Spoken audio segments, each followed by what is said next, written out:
What's going on, you guys? It's your boy Patrick, aka Addicted to Combat, here to talk about the main event for this week's UFC card at UFC Vegas 81. We've got the headliner between Sodiq Yusuff as he takes on the veteran, very aggressive and powerful striker in Edson Barboza for potentially 5 rounds of featherweight action there. There's 12 fights scheduled for this weekend's card at UFC 81, UFC Vegas 81. I am a little bit behind on the tape study for this one, so I'll probably have my full card breakdown out a day later than I normally do. So probably Wednesday I'll have that full card breakdown out, and that'll be in place of a live stream this week.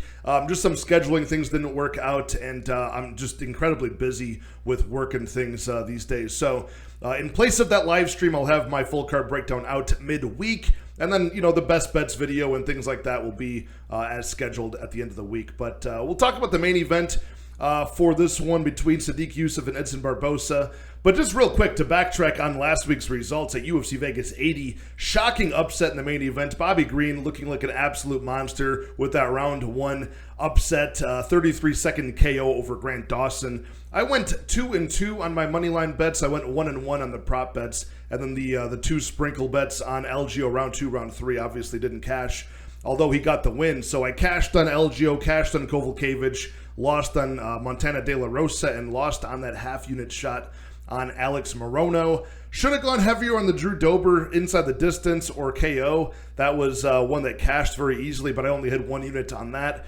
That should have been a max bet now in hindsight.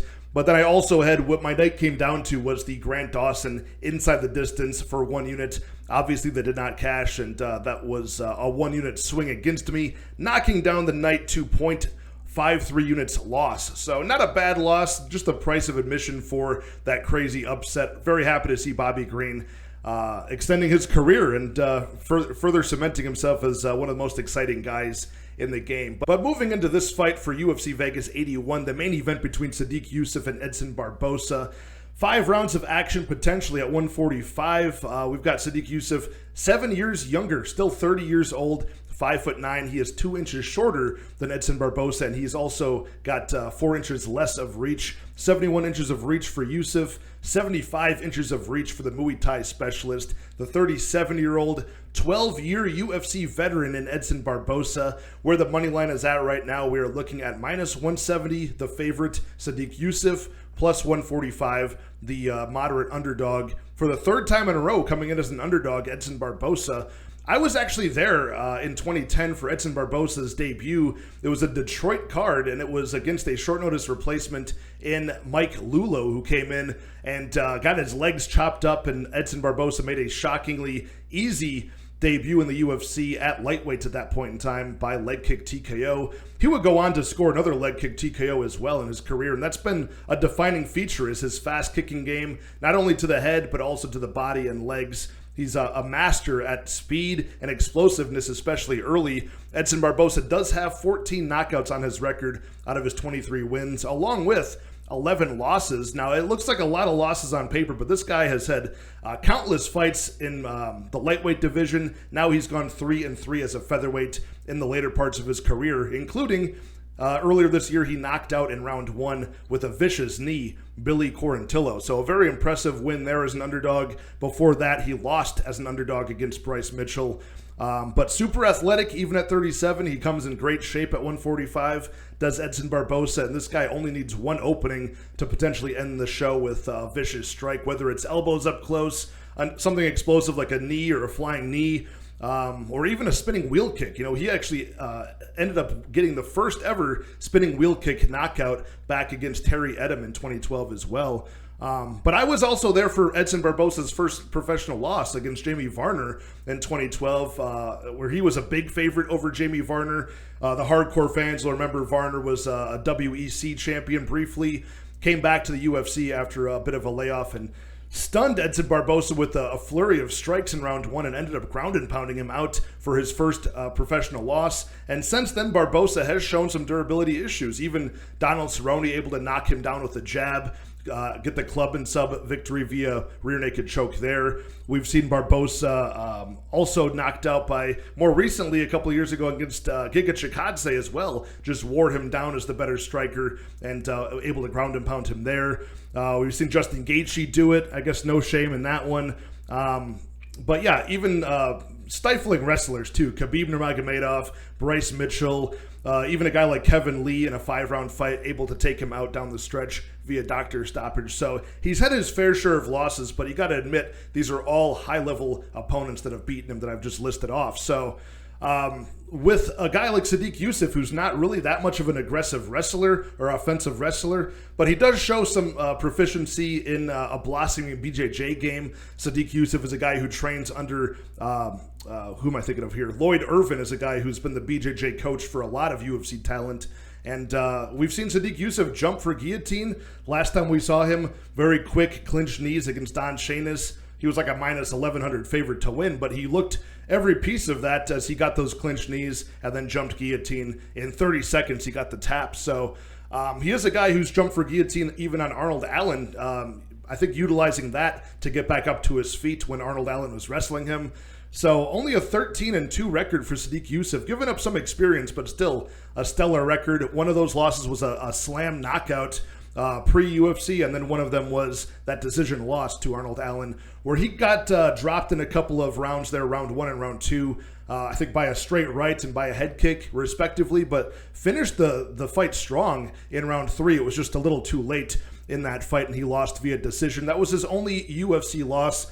But Sodiq Yusuff, he flashes early KO power as well. A couple of round 1 knockouts, I think sub 1 minute in CFFC and in Brave CF. But in the UFC, he knocked out Suman Mokhtarian as a big favorite, and he knocked out Gabriel Benitez after facing a bit of adversity in that fight. So again, 30 years old, 7 years younger is Sodiq Yusuff, who's more of a slow, flat-footed, plodding, aggressive striker, you know, and I don't mean slow as far as his strikes are slow. I just mean his footwork and movement.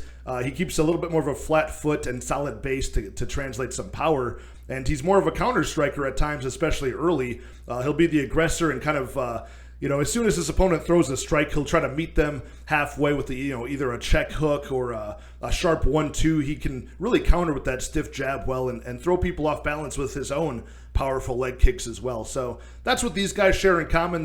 Neither of them are really aggressive wrestlers, and both of them have those thudding leg kicks as well to start chopping down the mobility of their opponents. So the way I would see this fight playing out pacing-wise is I would see Edson Barboza really being the faster, more elusive striker early, having more speed and explosiveness early. In round 1 or round 2, he's very live for a finish. But Sodiq Yusuff, even though he's been dropped in a couple of spots here in the UFC, I mentioned Benitez, Arnold Allen, I really do think he's shown a very good toughness and recoverability. Even when we saw him fight Mike Davis on the Contender Series in one of the best Contender Series fights of any season ever, he ate a lot of damage, kept moving forward. Even in these spots where he got dropped against Benitez, he recovered well and got the knockout himself in the same round. Against Arnold Allen, as soon as he got dropped, he was scrambling to get back up to his feet and finish the fight strong. So I think he is tougher than you would think for him getting knocked down a couple of times here. Not to mention his cardio seems very, very good. So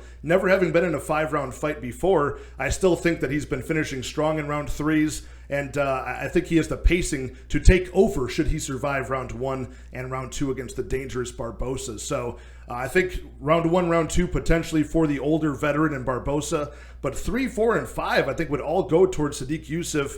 Especially at featherweight, we're seeing Edson Barboza in his older age. His output is very diminished. He's a fast twitch guy early, and then each consecutive round after round 1, he usually has less and less output in the fight. Whereas Sodiq Yusuff, I could see building into the fight, start maybe using some cage wrestling to push Edson Barboza against the perimeter of the fence, limit his motion and mobility, and kind of trap him there and use some clinch weapons against the older man. So I'm going to go with Sodiq Yusuff to win by decision in this matchup. Now I know that the over-under is set at 3.5 currently, with the over 3.5 being at plus 125, the under 3.5 at minus 155. So the bookies do not see this going over 3.5 most of the time. But I think most featherweight fights, especially in main event spots, do go all the way to the scorecards, or at least the later portions of it. Lately, that's not been the case. We had Holloway and the Korean Zombie as our last featherweight headliner that ended in round 3, under the 2.5 round mark for Max Holloway. We also had Volkanovski against Yair and just over that 2.5 round mark in round 3. But Ilia Topuria against Josh Emmett, a good example of a one-sided beating from Ilia, and that still went all 5 rounds. Same with Max Holloway against Arnold Allen. Still, even though it was a dominant victory for Max Holloway, still going all 5 rounds.